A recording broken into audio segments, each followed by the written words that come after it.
Oke, assalamualaikum warahmatullahi wabarakatuh. Balik lagi di Saham Sukses Berkah.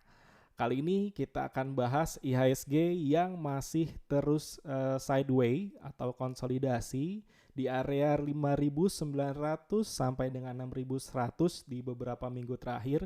Bahkan kalau kita lihat dari bulan Januari, IHSG itu sudah turun ya, dari kisaran harga 6.500 sampai dengan saat ini di level 5.900.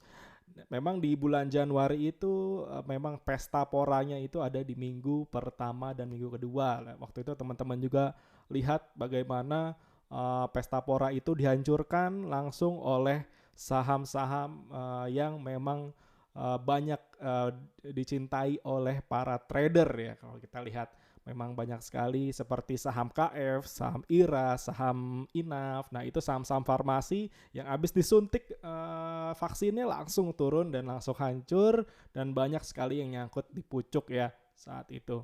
Dan sekarang pun masih belum naik ke titik tertinggi di saat IHSG 6.500 di bulan Januari. Nah, sekarang IHSG ini masih cenderung konsolidasi nih teman-teman. Di minggu-minggu beberapa minggu terakhir ini masih cenderung konsolidasi di area 5.900 sampai dengan 6.100.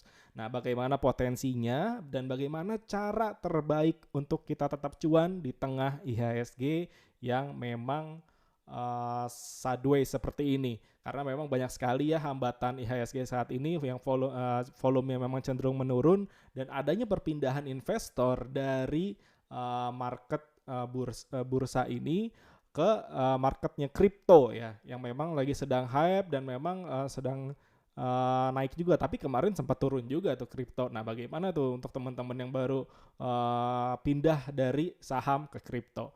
Nah, sebaiknya kita simak langsung untuk bahasan dari IHSG kali ini. Nah, sebelum lanjut ke analisa dari IHSG, jangan lupa subscribe YouTube Saham Sukses Berkah, dan jangan lupa like, komen, dan share, dan bunyikan loncengnya agar teman-teman bisa mendapatkan update-update terbaru dari video yang di-share oleh Saham Sukses Berkah. Mari kita lihat untuk analisa dari IHSG yang memang cenderung sideways ya teman-teman. Kita lihat cenderung sideways. Sideways itu konsolidasi di harga yang itu-itu aja. Jadi ada kisarannya sendiri teman-teman. Nah, bisa kita lihat di sini ya untuk IHSG itu dari Januari membentuk pola harga seperti ini teman-teman. Jadi bergeraknya di kisaran ini ya, yang lebih kuatnya saat ini. Nah, inilah menjadi kisaran yang memang harus dipertahankan ya oleh IHSG. Kalau misalkan ini turun menjebol level supportnya ya, di kalau kita lihat di sini ada level support di 5.856. Ini agak amat bahaya ya, apalagi nanti jebolnya dibarengi dengan volume yang besar. Nah, itu sangat berbahaya. Nah, itu harus perlu kita waspadai nih teman-teman, karena memang IHSG saat ini sedang sideways dan memang cenderung turun pelan-pelan ya. Kita lihat. Nah, bagaimana potensinya? Saat ini memang cenderung konsolidasi di kisaran 5.800, tapi kalau kita lihat di minggu-minggu terakhir di beberapa dari akhir Maret cenderung konsolidasi di 5.885 sampai dengan, kita lihat nih, sampai dengan 6.117. Artinya memang kisarannya di 5.800 sampai dengan 6.100, atau bisa kita lihat juga di 6.100-an. Nah, kemarin Jumat IHSG kembali turun. Nah, apakah hari Senin nanti IHSG kembali turun? Karena kita hari Senin sudah mulai mendekati Lebaran, mungkin trading pun akan mulai sepi karena sudah banyak orang yang mudik. Apakah ini bisa, kalau tidak mudik, apakah akan menjadi ramai juga nih ya marketnya? Karena banyak orang yang udah mulai dijegat-jegatin nih mudiknya. Nah, nanti kita lihat nih potensinya seperti apa. Nah, kita lihat sebelum kita lihat jangka pendeknya dulu, kita lihat chart secara jangka panjangnya atau jangka menengahnya dari bulan Maret dengan melihat weekly chart ya teman-teman. Nah, kalau kita lihat weekly chart, kita lihat pakai channelnya ya. Channelnya IHSG yang memang masih uptrend kalau kita lihat dari bulan Maret tahun lalu. Nah, inilah channelnya. Kita lihat channel IHSG di sini. Nah, IHSG ini masih cenderung uptrend ya teman-teman. Nah, kita lihat di sini tapi kalau dari weekly chart kemarin sudah menembus level supportnya ya. Level supportnya di harga 5.960-an. Artinya kalau channel besar uptrendnya ini sudah ditembus dan memang tidak balik lagi nanti, nah, ada potensi untuk turun ke level supportnya teman-teman. Level support terdekat ada di weekly-nya, ada di sini ya. Nah, ada di 5.742. Artinya nanti kalau misalkan tidak kuat dan bahkan jebol 5.850, IHSG berpotensi terdekat di 5.742. Bahkan kalau misalkan nanti 5.742 turun lagi, terdekat nanti ada di level 5.500 ya di sini. Di sini ada level 5.500, ada support juga di sini. Nah, nanti kita lihat lagi. Memang tren besar ini harus dipertahankan teman-teman. Semoga aja nanti IHSG false break ya. False jebolnya gagal jebol, akhirnya nanti naik lagi ke dalam tren channel uptrend ini. Nah, kalau misalkan jebol agak berbahaya karena penurunannya cukup lumayan ya kalau kita lihat dari harga 5.900 ke 5.700 saja IHSG sudah turun 3%. Bahkan kalau misalkan tembus ke 5.900, IHSG sudah turun sekitar 5%. Nah, apakah potensinya akan ke sini? Nah, mungkin saat ini harusnya kalau market global terus naik, ada potensi untuk bertahan di 5.700 ya. Nah, inilah. Jadi karena market global kembali all time high lagi di 34.000 lebih, pasti akan ada koreksi juga di market global. Nah, nanti mungkin akan berpengaruh ke IHSG juga yang potensi juga untuk turun ya. Ketika global merah pasti IHSG ikut merah. Apalagi IHSG sekarang kondisinya lagi sideways, lagi konsolidasi di area 5.900 sampai dengan 6.100. Nah, inilah potensi dari IHSG. Nah, bagaimana untuk daily chartnya? Kalau kita lihat daily chart secara channel pun memang sudah dijebol ya. Artinya kita harus waspada dan memang kita harus perhatikan nanti level terakhir ini ada di level support 5.890 dan di level support 5.850. Nah, kalau misalkan tidak kuat bisa ke level 5.742. Itu artinya ada potensi turun sekitar 3%-an. Nah, karena memang kita lihat kemarin ada sentimen yang cukup kurang bagus dari kenaikan pajak ya, PPN sekitar 15%, artinya nanti yang membebani ekonomi juga. Secara ekonomi saat ini masih belum stabil, masih resesi juga dari laporan kuartal 1 yang masih minus, kita masih resesi juga.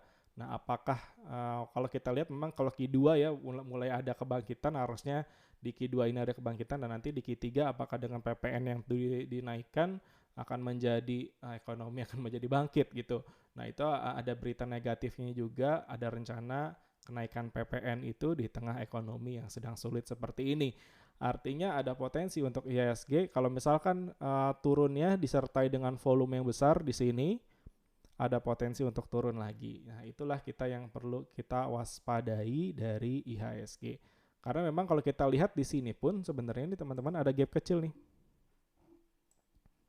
Di area ini ada gap kecil ya. Nah, di area ini ada gap kecil yang sebenarnya tidak harus ditutup dengan jangka waktu yang cepat, mungkin agak lama ya. Nah, apakah akan ditutup nih gap kecil ini? Karena di gap kecil ini pun kalau kita lihat nih di gap kecil ini ada support-support yang terbentuk ya, di sini satu, di sini satu. Di area adalah area support juga ya kalau kita tarik ya. Nah, dari sini dan dari sini karena ada gap ya. Gap yang menjadi area support juga. Kalau kita lihat di sini di kisaran angka 5.356 sampai dengan angka 5.500. Nah, apakah nanti akan ke sini atau nanti mantul di 5.700 langsung naik lagi ke level 6.100. Nah, nanti kita lihat potensinya untuk IHSG. Nah, kalau kita lihat IHSG tidak jauh dari saham-saham blue chip seperti BBCA, BBRI. Nah, yang kita lihat memang potensinya untuk BBCA sendiri saat ini masih naik ya, reversal naik ya. Beberapa minggu terakhir kalau kita lihat dari pertengahan April, BBCA masih terus naik. Nah, sebenarnya selama BBCA ini masih naik seperti ini, masih aman ya untuk IHSG karena memang penopang utama ada di sini. Nah, tapi kita perhatikan teman-teman, saat BBCA naik ini disertai dengan penurunan volume, artinya ini potensi sell on strength. Artinya ketika sell on strength di sini ada level resisten, di sini ada level resisten. Mungkin batasnya bisa aja sampai sini. Ketika naik sampai sini nanti turun lagi. Nah, karena memang kita lihat volumenya turun, harganya naik. Jadi kalau secara teori ini adalah sell on strength atau dijual saat kenaikan terkuatnya gitu. Nah, lalu kita lihat BBRI yang menjadi penopang IHSG juga karena market cap-nya cukup besar. Memang saat ini tertahan di area support, teman-teman. Di area support yang cukup kuat. Nah, apakah akan bertahan di area support ini? Nah, levelnya pun di level 3.950 sampai dengan 4.000. Apakah nanti akan jebol 4.000? Nah, itu masih ada potensi untuk jebol 4.000. Apalagi minggu depan kita mau libur lebaran ya. Dan kalau kita lihat juga di sini ada gap juga ya, gap yang cukup besar di level ini. Nah, di sini ada gap juga yang cukup besar. Apakah nanti akan ke sini? Kita lihat potensinya. Semoga aja memang saat ini IHSG minim sekali dari sentimen positif, cenderung ke sentimen negatif. Nah, semoga aja nanti cepat pulih dan banyak sentimen-sentimen positif dari nanti SWF segala macam yang bisa membuat IHSG bangkit. Nah, strateginya seperti apa saat IHSG yang masih sideways ini? Kita bisa cuan dari beberapa saham, teman-teman, dari saham-saham second liner. Nah, kalau bisa saham-saham LQ45 seperti BBCA, BBRI, dan yang lainnya itu kita hindari dulu karena memang potensinya saat ini sangat kecil sekali ya. Apalagi kita untuk scalping. Kalau scalping naik 1% pun agak berat ya, seperti BBRI, BBCA itu naik 1% pun agak berat. Kalau kita cuan cuma 1% dari saham BBCA. Nah, kita bayar aja fee jual, fee belinya aja hampir mendekati 1%, kita hanya untung sekitar 0, sekian persen. Apalagi buat teman-teman yang modalnya kecil ya. Jadi bisa dipilih saham-saham second liner yang ada potensi, apalagi saham-saham dengan sentimen-sentimen seperti saham-saham teknologi. Nah, teknologi ini kemarin ada SSB sempat cuan juga di saham DMMX ya. DMMX di minggu kemarin naik cukup tinggi di minggu kemarin DMMX ya. Dari awal Mei naik dari level 600 sampai tertinggi kemarin di level 800. Nah, ini salah satu saham teknologi yang menarik juga, tapi saat ini harganya sudah tinggi dan harus perlu diwaspadai karena kenaikannya sudah disertai dengan volume yang menurun. Artinya jual di titik terkuat juga. Nah, ada juga kemarin saham zinc ya. Saham zinc Kapuas Primakol yang alhamdulillah ngasih cuan juga dari saham zinc, ada cuan juga kemarin sempat masuk di 160 sampai dengan 187. Nah, itu cuannya cukup lumayan juga dari zinc yang masih uptrend. Memang kalau kita lihat masih strong uptrend secara volume ya, tapi di sini udah ada penurunan. Semoga aja nanti naik lagi. Jadi masih ada potensi ke 200-an untuk saham zinc jika volumenya naik lagi lebih tinggi dari volume ini ya, yang titik merah ini. Nah, inilah yang bisa teman-teman scalping di saham-saham second liner. Scalping menjadi strategi yang sangat ampuh di saat market sideways, terutama di saham-saham second liner. Jadi kalau teman-teman scalping sebenarnya targetnya nggak usah banyak-banyak. Targetnya itu sekitar 2,5% sampai dengan 3% atau sekitar 2% aja udah cukup. Nanti ketika dipotong fee jual fee beli kita sudah untung sekitar 1% lebih. Nah, jadi artinya kita bisa cuan juga dari scalping ya di saham-saham second liner, apalagi saham-saham yang memang cenderung uptrend teman-teman. Jadi pilihlah saham-saham yang cenderung uptrend untuk bisa menghasilkan cuan. Nah, itulah strategi yang bisa teman-teman lakukan, adalah strategi scalping di saham-saham second liner, terutama yang memang sentimennya sedang positif dan memang anti badai IHSG yang sedang sideways. Nah, nanti teman-teman bisa analisa lagi saham-saham apa aja yang ada potensinya dan memang sentimennya masih positif di saat IHSG merah dan memang bisa memberikan cuan. Nah, gunakanlah strategi scalping dan jangan terlalu rakus dan jangan terlalu berharap cuan di atas 10%. Memang kalau kita dapat cuan di atas 10%, nah itulah rezeki kita. Nah, itulah rezeki dan potensi kita di situ. Nah, kalau misalkan tidak kuat naik sekitar 5%, dia dicukupkan saja lah di 2%. Nah, itu aja di saat market merah seperti ini 2% aja sudah cukup besar. Nanti teman-teman cari lagi saham lain di hari itu untuk scalping, karena memang sales broker saat ini seperti sales sekuritas itu menggunakan strategi scalping teman-teman. Jadi strategi scalping itu digunakan untuk tetap mendapatkan profit dari saham ya. Nah, itulah strategi yang digunakan juga. Makanya sales sekuritas kan banyak memegang dana-dana yang cukup besar ya harusnya. Jadi ketika dana besar masuk dalam waktu cepat, teman-teman ketika teman-teman beli saham yang sudah naik, nah itu langsung turun. Nah, itu hati-hati juga teman-teman, dan sebenarnya hindari saham-saham yang sudah naik, apalagi sudah naik di atas 3%. Itu juga bisa dihindari ya, tipsnya scalping dan hindari saham yang sudah naik di atas 3%. Itulah cara untuk kita tetap cuan di saat IHSG merah dan di saat IHSG sideways. Nah, kalau teman-teman lihat memang postingan-postingan SSB ada tetap cuan di saat IHSG merah. Nah, itulah memang cara-cara yang SSB lakukan untuk tetap cuan. Nah, mungkin sekian strateginya untuk tetap bertahan di tengah IHSG yang berpotensi turun dan masih cenderung sideways. Itulah, semoga bermanfaat.